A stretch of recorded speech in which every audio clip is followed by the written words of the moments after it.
കാര്യങ്ങൾ ശ്രദ്ധിക്കാണ്ട്, ഒരു കാര്യമല്ല കുറച്ച് കാര്യങ്ങൾ. അപ്പൊ ഏറ്റവും ഫസ്റ്റ് ആയിട്ടുള്ളതാണ് ക്യാരക്ടേഴ്സ്. ഫ്രീ ഫയറിൽ കുറെ അധികം ക്യാരക്ടേഴ്സ് ഉണ്ട്. CS റാങ്കിനെ പറ്റി കുറച്ച് നല്ല ക്യാരക്ടേഴ്സ് ഞാൻ ഇൻട്രൊഡ്യൂസ് ചെയ്യാം. അപ്പൊ നിങ്ങൾ first of all solo match ആണ് കളിക്കുന്നെങ്കിൽ, അതായത് CS റാൻഡം മാച്ച്. അപ്പൊ നിങ്ങൾ ഫ്രണ്ട്സ് ആരും ഇല്ലെങ്കിൽ വെറും റാൻഡം, അതായത് ബംഗാളിസുകൾ അപ്പോഴൊക്കെ റാൻഡം കളിക്കില്ല, അതിന് പറ്റിയ ക്യാരക്ടേഴ്സ് നോക്കിയല്ലോ. ഫസ്റ്റ് ആയിട്ടുള്ളത് ആക്റ്റീവ് ക്യാരക്ടർ ആയിട്ടുള്ള ടാക്സുയി ആണ്. പിന്നെ റാഫേൽ ക്യാരക്ടർ ആണ്. ഓക്കെ, ഒരു ഗൺസിനൊക്കെ സൈലൻസർ തരുന്ന ക്യാരക്ടറാണ് റാഫേൽ. പിന്നെയുള്ള ക്യാരക്ടറാണ് DB. ഓക്കെ, ആക്യുറസിയും അതുപോലെ തന്നെ ഫയർ ചെയ്യുമ്പോൾ നല്ല രീതിയിൽ മൂവ്മെന്റ് സ്പീഡ് ഒക്കെ കിട്ടുന്ന ക്യാരക്ടറാണ് DB. അപ്പൊ നിങ്ങൾക്ക് ഹെഡ് ഷോട്ട് അടിക്കാൻ ഈ ഒരു ക്യാരക്ടർ നിങ്ങളെ സഹായിക്കുന്നതാണ്. ഓക്കെ, പിന്നുള്ളതാണ് വോൾഫറ. വോൾഫറ എന്ന് പറഞ്ഞാൽ നിങ്ങൾക്ക് ഹെഡ് ഷോട്ട് കിട്ടുന്നത് കുറക്കും.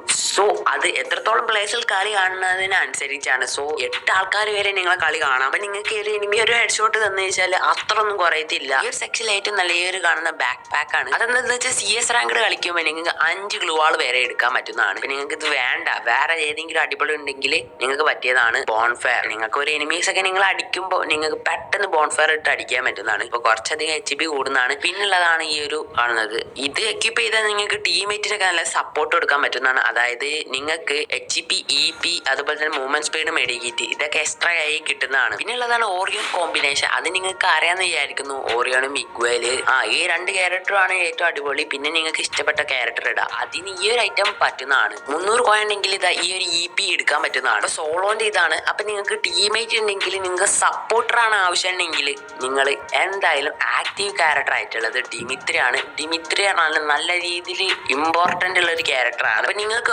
അതൊന്നും ഇടാൻ പറ്റൂല, ഡിമിത്രി ആണ് ഒക്കെ ഒരു ചെറ്റപ്പരിപാടിയാണെന്ന് നിങ്ങൾ അയക്കുന്നുണ്ടെങ്കിൽ, അതൊക്കെ ഫ്രീ ഫയറിലുള്ള ഒരു ക്യാരക്ടറാണ്, ഫ്രീ ഫയറിൽ ഉള്ളതാണ്. അപ്പൊ ഓപ്പോസിറ്റ് എനിമീസ് നിങ്ങൾക്ക് ഇടുമ്പോൾ നിങ്ങൾക്ക് ദേഷ്യപ്പെടും. പക്ഷേ നിങ്ങൾ അത് ഇടുമ്പോൾ നിങ്ങൾക്ക് നല്ല സന്തോഷമാണ്. കാരണം ടീമേറ്റിനൊക്കെ ഹെൽപ്പ് ചെയ്ത് റിവൈവ് ചെയ്ത് നിങ്ങൾക്ക് പെട്ടെന്ന് തന്നെ വിക്ടറി അടിക്കാൻ പറ്റുന്നതാണ്. പിന്നെ അതിന്റെ ഒപ്പം ദിവ, അതുപോലെ തന്നെ സോണിയ, പിന്നുള്ളതാണ് മോക്കോ ക്യാരക്ടർ. അപ്പം ഇൻഫോ അയക്കാണ്ടുള്ള ഒരു ക്യാരക്ടറാണ് മോക്കോ. അപ്പൊ എനിമീസിനെ നിങ്ങൾ അടിക്കുകയാണെങ്കിൽ ആ ഒരു ക്യാരക്ടറിന്റെ തലമണ്ടയിൽ ഒരു ആരോ കാണിക്കുന്നതാണ്. അപ്പൊ അത് എല്ലാവർക്കും അറിയുന്ന വിചാരിക്കുന്നു. അപ്പൊ പെറ്റ് ഏതാ നോക്കുകയാണെങ്കിൽ ഈ റോക്കി എന്ന് പറഞ്ഞ പെറ്റാണ്. കാരണം എന്താ വെച്ചാൽ നിങ്ങൾക്ക് ഡിമിത്രി പെട്ടെന്ന് തന്നെ ആ ഒരു എബിലിറ്റി വരുന്നതാണ്. സോ നല്ല രീതിയിൽ യൂസ്ഫുൾ ആവുന്ന ക്യാരക്ടർ കോമ്പിനേഷൻ ആണ്. കാരണം എന്താ വെച്ചാൽ ഞാൻ ഈ ഒരു മാച്ച് സ്റ്റാർട്ട് ചെയ്യുന്നുണ്ട്, ടീമേറ്റിന് ഞാൻ ഫുൾ ആയിട്ട് ഈ ഒരു ക്യാരക്ടറാണ് ഇട്ട് കൊടുക്കുന്നത്. അതായത് ഈ ഒരു ഡിമിത്രിയും ടീമേറ്റുകളെ ഒപ്പം നമ്മൾ കളിക്കുകയാണെങ്കിൽ ഈ ഒരു ക്യാരക്ടർ നല്ല രീതിയിൽ യൂസ്ഫുൾ ആവുന്നതാണ്. നമ്മുടെ ടീമേറ്റ് സപ്പോർട്ടാണ് ആവശ്യം എന്നുണ്ടെങ്കിൽ എന്തായാലും ഡിമിത്രി ഇടുക. കാരണം ഞാൻ അങ്ങനെയാണ് ഇടല്, ടീമേറ്റിന്റെ സപ്പോർട്ട് നോക്കിയിട്ടാണ് ഡിമിത്രി ഇടല്. സോ അവർക്ക് അത് ആവശ്യമുണ്ടെങ്കിൽ ഞാൻ ഇടും, ഇനി എനിക്ക് ആവശ്യമുണ്ടെങ്കിൽ അവരിടും. ഞാനിപ്പോ അങ്ങനൊന്നും ഫ്രീ ഫയർ കളിക്കലില്ല. സോ ഞാൻ ഒറ്റയടിക്ക് തന്നെ മാസ്റ്റർ എത്തി. അതെങ്ങനെ, ഞാൻ കഴിഞ്ഞ സീസണിൽ പ്ലാറ്റിനം ആയിരുന്നു എന്റെ റാങ്ക്. അവിടെ നിന്ന് ഇപ്പൊ ഞാനിപ്പോ മാസ്റ്ററിലോട്ട് എത്തി. സോ അത് ഞാൻ സോളായി കളിച്ചതുകൊണ്ട് മാത്രമല്ല, എന്റെ ടീം സപ്പോർട്ട് കൂടി ഉണ്ടായത് കൊണ്ട് തന്നെയാണ്. സോ ഗൈസ്, അപ്പൊ നമ്മൾ ഫ്രീ ഫയർ ഇറക്കിയത് എന്തിനു തന്നെയാണ്, എന്റർടൈൻമെന്റിന് വേണ്ടിയിട്ടാണ്. അപ്പൊ നിങ്ങൾ ഫ്രീ ഫയർ കളിക്കുമ്പോൾ ആ ഒരു സ്പിരിറ്റോടെ എടുക്കണം, പേടിച്ച് ഭയന്ന് കളിക്കാൻ പാടില്ല. സോ ഒരു 7ാം ക്ലാസ് പയ്യനെ ഞാനിപ്പോ മാസ്റ്ററിലോട്ട് എത്തിച്ചു. ആ ഒരു പയ്യന് കഴിഞ്ഞ സീസണിൽ ഹീറോയ്ക്ക് പോലും കണ്ടിട്ടില്ല, അവനാണ് ഞാൻ മാസ്റ്ററിലോട്ട് എത്തിച്ചത്. സോ അവൻ എന്റെ ലോബിയിൽ വന്ന് ബ്രോ എന്നെ എങ്ങനെയെങ്കിലും റാങ്ക് കൂട്ടി തരുമെന്ന് ചോദിച്ചു. അതായത് ഞാൻ അവന്റെ അക്കൗണ്ടിൽ കളിക്കണം എന്നായിരുന്നു അവന്റെ ആവശ്യം. സോ അതിന്റെ ഒന്നും ആവശ്യമില്ല എന്ന് ഞാൻ പറഞ്ഞ് എന്റെ കൂടെ കളിക്കാൻ വാന്ന് പറഞ്ഞ് കളിപ്പിച്ച് അവനെ മാസ്റ്ററിലോട്ട് എത്തിച്ചു. അപ്പൊ മച്ചന്മാരെ, നിങ്ങൾ ഈ ഒരു മിസ്റ്റേക്ക് ചെയ്യരുത്. അതെന്താന്ന് വെച്ചാൽ നമ്മൾ CS റാങ്കിൽ കുറെ സ്ഥലങ്ങളുണ്ടല്ലോ. അപ്പൊ ചില സ്ഥലങ്ങൾ കുറച്ച് അടുത്തായിരിക്കാം, ചില സ്ഥലങ്ങൾ കുറച്ച് ദൂരമായിരിക്കാം. അതായത് കുറച്ച് വലിയൊരു മാപ്പ് ആയിരിക്കാം. അഥവാ ക്ലോക്ക് ടവർ അല്ലെങ്കിൽ ക്യാപ് ടൗൺ പോലൊക്കെ ആണെങ്കിൽ നിങ്ങൾ മാക്സിമം ഷോർട്ട് റേഞ്ച് ഗൺസുകളൊക്കെ യൂസ് ചെയ്യാൻ ശ്രമിക്കുക. സോ ലോങ് എന്ന് പറഞ്ഞാൽ റിംന വില്ലേജ് ഒക്കെ അല്ലേ, അതായത് കുറച്ച്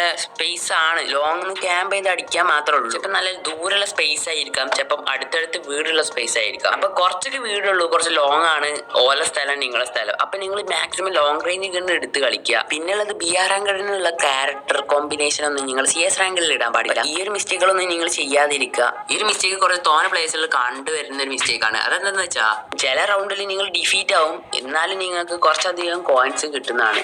എന്നിട്ട് നിങ്ങൾ എന്ത് ചെയ്യും, ഒരു ഷോർട്ട് റേഞ്ച് ഒരു ലോങ് റേഞ്ച് ഗണ്ണ് എടുക്കും. അപ്പൊ ഗ്ലൂ വാൾ കിട്ടത്തില്ല, വെസ്റ്റ് കിട്ടത്തില്ല, ഹെൽമെറ്റ് കിട്ടത്തില്ല, ബാക്കി ആവശ്യമുള്ള ഒന്നും കിട്ടത്തില്ല. അങ്ങനെ നിങ്ങൾ ഒരിക്കലും കളിക്കാൻ പാടില്ല. കാരണം എന്താ വെച്ചാൽ ഒരു വെസ്റ്റിങ്ങിൽ നിങ്ങൾ മിനിമം എടുക്കണം. ഏതെങ്കിലും റൗണ്ട്, ഫസ്റ്റത്തെ റൗണ്ട് ഒഴിച്ച് ബാക്കി എല്ലാ റൗണ്ടിലും നിങ്ങൾ ഒരു വെസ്റ്റ് എന്തായാലും വേണം. അത് ലെവൽ 2 ആയിക്കോട്ടെ, ലെവൽ 3 ആയിക്കോട്ടെ, ലെവൽ 4 ആയിക്കോട്ടെ. ചിലപ്പോൾ നിങ്ങൾ ആ ഒരു വെസ്റ്റ് കൊണ്ടായിരിക്കാം ചില റൗണ്ടുകളൊക്കെ നിങ്ങൾ വിക്ടറി ആവണം. മാക്സിമം നിങ്ങളടുത്ത് ഒരു ഗ്ലൂ വാൾ മിനിമം വേണം. കാരണം CS റാങ്കിലാണ്, കുറച്ച് ചെറിയ സ്പേസ് ആണ്, 4 എനിമീസ് ഓപ്പോസിറ്റ് ഉണ്ടാവും. അപ്പോൾ അവരിൽ ആരെങ്കിലും നിങ്ങളെ നൈസായി അടിക്കും. സോ ഗൈസ്, പിന്നുള്ള മിസ്റ്റേക്ക് ആണ് നമ്മൾ ഫ്രീ ഫയറിൽ സ്പെഷ്യൽ ആയി ഡ്രോപ്പ് എന്ന് പറഞ്ഞ സംഭവം ഉണ്ട്. അത് ആരും ലൂട്ടൂല. അപ്പൊ എനിമീസ് മിടുക്കന്മാരാണ്, അങ്ങനെയാണ് അവർ ലൂട്ടി 3 എയർ ഡ്രോപ്പ് ലൂട്ടും. എന്നിട്ട് അവർക്ക് ഏറ്റവും അടിപൊളി ഗൺസ് കിട്ടും. അതായത് എക്സോ വൈ എന്താണ് ഗണ്ണ് കിട്ടും. എന്നിട്ട് അതായിട്ട് നിങ്ങൾ ലാസ്റ്റ് അടിക്കും. അപ്പൊ അവരുടെ അടുത്ത് പവർഫുൾ ഗൺസുകളായി നിങ്ങളുടെ അടുത്ത് മൊണ്ണ ഗൺസുകളായി. അപ്പൊ അവർക്ക് വിന്നിങ് പ്രോബബിലിറ്റി കൂടുന്നതാണ്. അപ്പൊ നിങ്ങൾ ആരെങ്കിലും കയറി എയർ ഡ്രോപ്പ് എടുക്കാൻ ശ്രമിക്കുക. ചില പ്ലേസിൽ ചെയ്യുന്ന മിസ്റ്റേക്കുകളാണ്. അതായത് അവരെ കൊണ്ട് കഴിയാത്ത കാര്യമായിട്ട് അവര് കളിക്കും. അതായത് ഇപ്പോൾ ഒരാൾക്ക് G8 നല്ല രീതിയിൽ കളിക്കാൻ അറിയണമെങ്കിൽ അവര് എന്ത് ചെയ്യും, M500 എടുക്കും. ഈ കളി ഞാൻ വൺ ടാപ്പ് അടിക്കാൻ നോക്കുക. അങ്ങനെ എന്നിട്ടാണെങ്കിൽ അവരെ കൊണ്ട് വൺ ടാപ്പ് അടിക്കാനും കഴിയില്ല.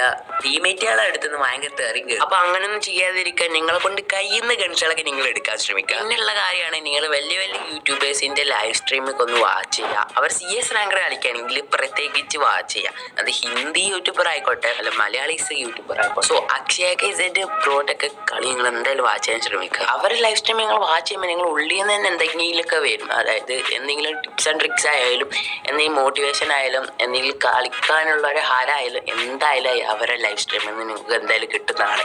ഇത് സത്യമുള്ള ഒരു കാര്യമാണ്. നിങ്ങളൊന്ന് വാച്ച് ചെയ്ത് നോക്കുക. അല്ലാതെ വല്ല ഷോർട്സ് കണ്ടിട്ട് കാര്യമില്ല, ലൈവ് സ്ട്രീം വാച്ച് ചെയ്യാൻ ശ്രമിക്കുക. സോ പിന്നുള്ള കാര്യമാണ്, നിങ്ങൾ റൂമിൽ കളിക്കുന്ന മാതിരി CS റാങ്കഡ് ഒരിക്കലും കളിക്കരുത്. ചിലപ്പോൾ റൂമിലൊക്കെ ഹെഡ് ഷോട്ടർ മാത്രമേ നിങ്ങൾ ട്രൈ ചെയ്യുന്ന ആള് ഇവിടെ വന്ന് ഹെഡ് ഷോട്ടിന് ട്രൈ ചെയ്താൽ ചിലപ്പോൾ കയറണമെന്നില്ല. അങ്ങനെ കയറുകയാണെങ്കിൽ നിങ്ങൾ 2 അടിക്കായി എനിമീസിനെ അടിച്ച് തീർക്കണം. അങ്ങനെ കഴിഞ്ഞില്ലെങ്കിൽ നിങ്ങൾ ആ ഒരു പരിപാടി ചെയ്യേ വേണ്ട. കാരണം എന്താ വെച്ചാൽ നിങ്ങൾക്കും പ്രശ്നമാണ്, നിങ്ങളുടെ ടീമേറ്റിനും പ്രശ്നമാണ്. നിങ്ങളെ കൊണ്ട് ചിലപ്പോൾ ആ ഒരു ടീമേറ്റിന്റെ റാങ്ക് കുറഞ്ഞെന്ന് വരും. ഇപ്പൊ കുത്തിപ്പിടിച്ചെന്ന് വിചാരിച്ച് ഒന്നും സംഭവിക്കാനില്ല. അപ്പൊ നിങ്ങൾ കുത്തിപ്പിടിയാണെങ്കിൽ കഴിയുന്നെങ്കിൽ കുത്തിപ്പൊടി ചെയ്യുക. നിങ്ങൾ കുത്തിപ്പൊടിച്ചെങ്കിലും ഓപ്പോസിറ്റുള്ള എനിമി അറിയുമ്പോൾ ഭയങ്കര കുത്തിപ്പൊടിയാണെന്ന് പറഞ്ഞാലും അവര് അടുത്ത റൗണ്ടിൽ ചിലപ്പോൾ കുത്തിപ്പിടിച്ചൊക്കെ നിങ്ങളെ കൊല്ലുക. അതിലൊന്നും ഒരു കാര്യമില്ല. പിന്നുള്ള കാര്യമാണ്, നിങ്ങളെ ഫോണ് എത്ര അടിപൊളി ഫോണായാലും നിങ്ങൾ അൾട്രയിൽ ഇടാൻ ശ്രമിക്കരുത്. കാരണം എന്താ വെച്ചാൽ അൾട്ര ഇടുമ്പോൾ തന്നെ അവരെന്നെ ഓൾറെഡി പറയുന്നതാണ് ഇത് ലാഗ് ആവും, പിന്നെ ഹീറ്റ് ആവും. അത് എത്ര വലിയ ഫോണായാലും അങ്ങനെ ആവുന്നതാണ്. ലാഗ് ആയില്ലെങ്കിലും ചെറിയ രീതിയിൽ ഹീറ്റ് ആവും, ബാറ്ററി പെട്ടെന്ന് ലോ ആയിക്കൊണ്ടിരിക്കും. അൾട്രയിൽ ഇടുകയാണെങ്കിൽ നിങ്ങൾ ഗെയിം പ്ലേ ഒക്കെ വീഡിയോ റെക്കോർഡ് ചെയ്യാനോ അല്ലെങ്കിൽ വേറെ എന്തെങ്കിലും കാര്യത്തിനാണെങ്കിൽ നിങ്ങൾക്ക് ഇടാം. അതായത് നിങ്ങളിപ്പോൾ റാങ്ക് പുഷ് ചെയ്യാനൊക്കെ ആണെങ്കിൽ നിങ്ങൾ അൾട്ര ഇടരുത് എന്നാണ് എൻ്റെ ഒപ്പീനിയൻ.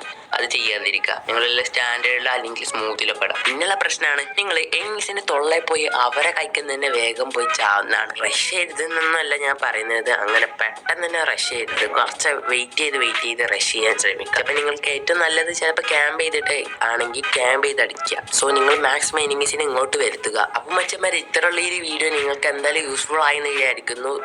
ഇതിലേറ്റവും കൂടുതൽ കുറച്ച് ബേസിക് ആയിട്ടുള്ള കാര്യങ്ങളാണ് CS റാങ്ക് പുഷ് ആക്കുന്നത്. അപ്പം നിങ്ങൾക്ക് ഇതിൽ അറിയായിരിക്കും ചില കാര്യങ്ങൾ, ചിലപ്പോൾ അറിയില്ലായിരിക്കാം. അപ്പം എല്ലാ പ്ലേസുകൾക്കും യൂസ്ഫുൾ ആയെന്ന് വിചാരിക്കുന്നു. ഓക്കെ, അപ്പൊ ഇതുപോലെ ഇൻട്രസ്റ്റിംഗ് വീഡിയോ ആയിട്ട് ഇനിയും വരുന്നതാണ്.